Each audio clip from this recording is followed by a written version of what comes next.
depuis ce GPA Jump Festival qui se termine demain. Donc si vous êtes pas très loin de l'hippodrome de Cagnes-sur-Mer, venez y faire un tour aujourd'hui ou demain parce qu'en plus c'est complètement ouvert gratuitement à toute la famille et vous pourrez trouver ici sur cet hippodrome de Cagnes depuis lequel nous sommes depuis lundi dernier déjà, où on voit ces chevaux tourner derrière nous. Et bien vous serez les bienvenus avec des structures gonflables par exemple pour les enfants.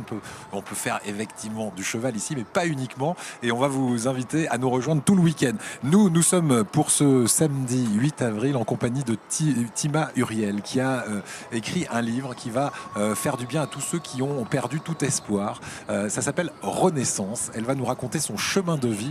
Bonjour Tima, merci d'être avec nous. Bonjour Thierry, merci à vous. Alors moi c'est Eric et on salue Thierry Mesnage qui est un de nos Oh chroniqueurs préférés sur la chaîne. Voilà, c'est comme s'il était avec nous, sauf que monsieur est en week-end. Exactement. Excusez-moi. Et on le salue aussi. Hein. Et il faut dire que Tima est là parce que Thierry l'a rencontré dans le cadre de son émission sur France Bleu Azur. Et du coup, eh bien, il nous a dit il faut absolument que vous interviewiez Tima parce qu'elle a vraiment des choses à nous raconter qui donnent de l'espoir. Et c'est une boule d'énergie qui est sur notre plateau. Elle va nous expliquer comment eh bien, elle a perdu, par exemple, 40 kilos en 6 mois. Et elle m'a dit sans faire de régime, c'est juste parce que j'étais en accord avec moi-même, parce que j'étais pas heureuse juste avant et que j'ai trouvé en moi eh bien, la clé de mon bonheur personnel. Et on va essayer de partager ça ensemble pendant toute cette émission. Bref, du positif comme on aime. Virginie, comment ça va? Oui, ça va, vous m'éblouissez Eric. Du coup, j'ai remis les petites lunettes de soleil parce que je n'y vois plus rien pour tout vous dire. Mais je suis en tout cas ravie de vous retrouver. Bonjour Tima, bonjour Eric, bonjour à tous. Virginie.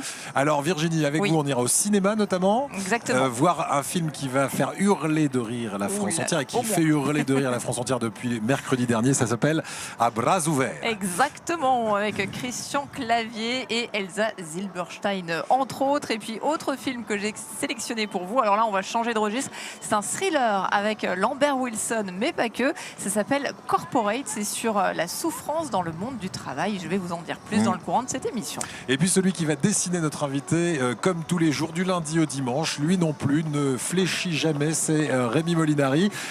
Tima, il vous a photographié sous votre plus beau profil tout à l'heure, c'est ça, avant l'émission? Je ne sais pas si j'ai un côté plus beau que il a fait un beau sourire en tout cas, hein, je peux en témoigner. Et Rémi est prêt à vous dessiner en tout cas. Salut Rémi. Salut. Coucou. Ça va bien? Bonsoir Tina. Ou Tima. Tima. Avec un M. Voilà, bonsoir toute l'équipe, Virginie et Eric. Hello. Bah écoute, je suis depuis quelques jours qu'on est ici, un étalon parmi les étalons. Ah là là, oui. Hein? Notre étalon italien, Molinari. Vous toujours imaginez? aussi modeste. Voilà. Bon, il y a Rémi, un podium là à côté. tu vas, avant d'aller chevaucher, tu vas nous faire quand même quelques dessins. Oui, j'ai eu, il y a quelques années de ça, j'ai eu fait un tour de cheval ici, sur cet hippodrome. C'est vrai? Ouais, j'étais petit. Voilà. Tu avais une casaque de quelle couleur? Bleu comme tes lunettes? La casaque. Oh là là, Bleu comme tes lunettes. Il n'entend plus rien. C'est le problème écoute. du sonotone de notre Rémi. On va lui monter le son et puis on le retrouvera Oui, bon, en mais fin c'est d'émission. vrai qu'il y a pas mal de bruit. Bon, écoutez, Tima, je suis là donc pour faire un superbe portrait que je vous remettrai après.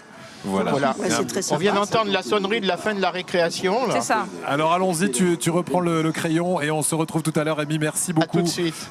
Travaille bien avec Tima Uriel, donc une 100% positive sur notre plateau, Virginie. Exactement, Tima Uriel donc, qui est avec nous aujourd'hui pour nous parler de ce livre que je tiens à la main, Renaissance, donc cet ouvrage vraiment émouvant, aussi plein d'espoir que vous avez écrit donc, il y a quelques mois.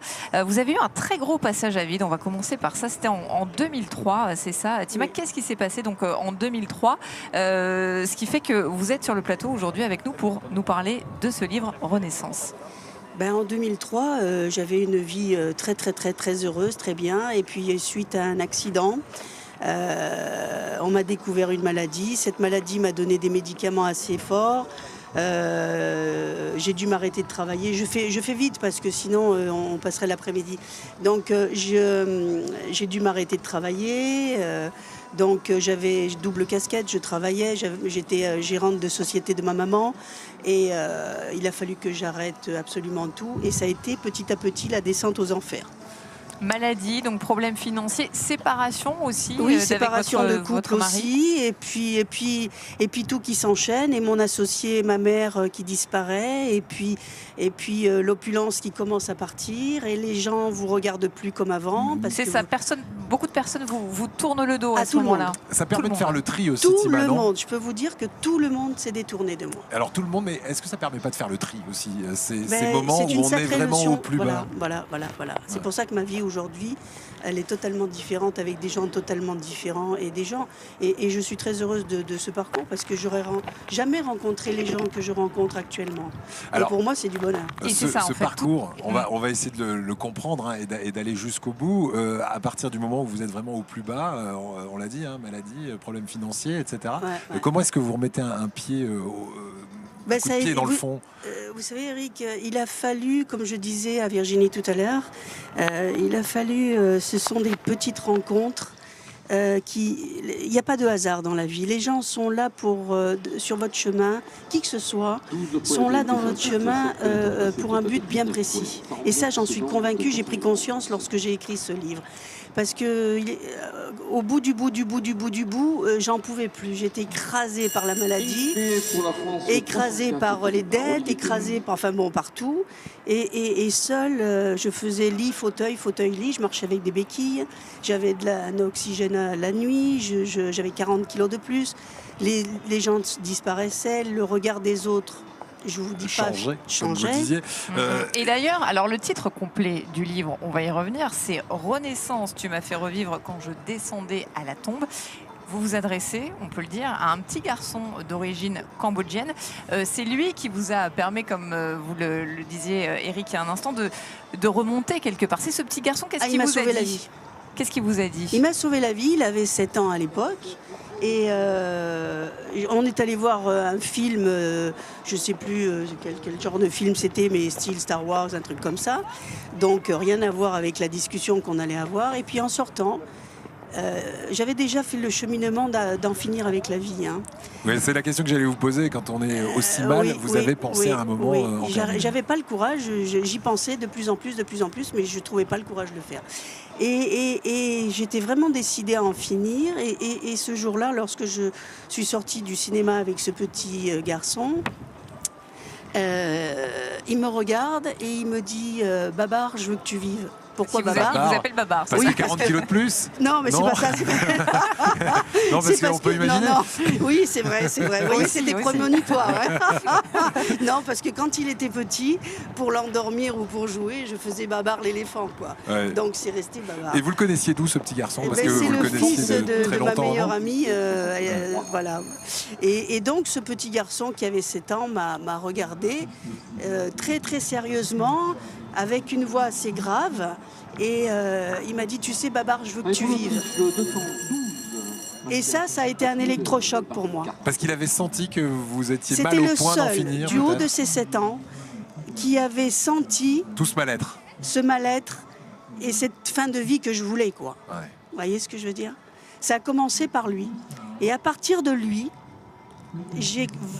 tout un cheminement a commencé à se faire en moi. Et bon, je ne vais pas raconter le livre parce qu'il y a eu plein de petits grains de riz, jusque même Thierry d'ailleurs, plein de petits grains de riz sur mon chemin qui ont fait que petit à petit, l'Elephant Man est devenu tout ça, voilà. Alors en tout cas, ce qui est bien dans ce livre, c'est que l'on croit d'ailleurs ou pas, on s'interroge et on n'est pas obligé, c'est ça qui est important aussi, d'avoir la foi. Par contre, selon vous, il faut avoir confiance en l'humain, quoi, tout simplement. L'espérance.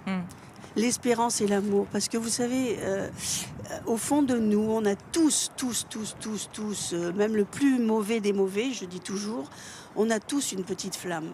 Et cette petite flamme, elle demande qu'à briller, quoi. Il faut l'entretenir et surtout la faire grandir. Quand on vous entend, on comprend que vous avez maigri, et je le disais d'ailleurs dans le sommaire, sans aucun régime, que vous avez réussi à vaincre la maladie de façon quasi miraculeuse. Pour ceux qui nous regardent, c'est difficile à comprendre. C'est uniquement parce que vous étiez en accord avec vous-même qu'il y a eu ce petit déclic qui est ce petit garçon cambodgien avec qui vous discutez un jour en sortant du cinéma. Tout à fait. Et puis après, je me suis lancée pour remercier, je me suis lancée dans le bénévolat en France et à l'étranger où j'ai eu un cheminement différent parce que bon, j'ai rencontré des bouddhistes, j'ai rencontré des athées, j'ai rencontré des gens de toute nationalité, de toute, bon bref. Et si vous voulez, chaque personne m'a apporté. J'ai rencontré une bouddhiste à Assise. Ouais. J'étais bénévole à Assise et je rencontre une bouddhiste et on a parlé. Elle m'a apporté aussi son grain de riz. Eh ben, dans un instant, vous allez nous expliquer ce qu'elle vous a apporté, cette bouddhiste, d'accord?